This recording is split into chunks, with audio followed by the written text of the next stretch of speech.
প্রিয় দর্শক, আমন্ত্রণ জানাচ্ছি আমার রান্নাঘরে। আজকে আমি আপনাদেরকে দেখাবো সাতকরা কীভাবে সংরক্ষণ করে রাখা যায় পরবর্তীতে খাওয়ার জন্য। আমি একটি হাঁড়িতে 1 লিটার পরিমাণ পানি সিদ্ধ দিয়েছি।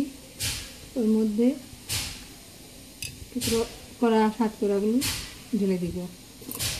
অন্তত 5 মিনিট পানিতে সিদ্ধ করে নেব।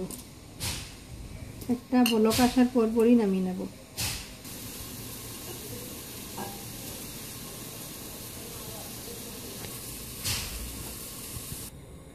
দর্শক, আমি পানি ঢেলে নিচ্ছি।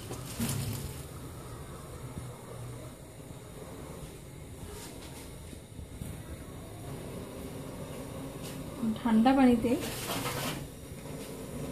সাতকরাগুলো ঠান্ডা করে নেব।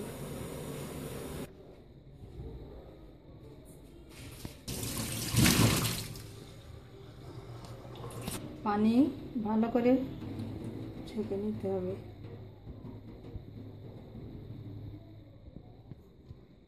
ঠান্ডা হওয়ার পর একটি প্যাকেটে ভরে ডিপ ফ্রিজে রেখে নিতে হবে।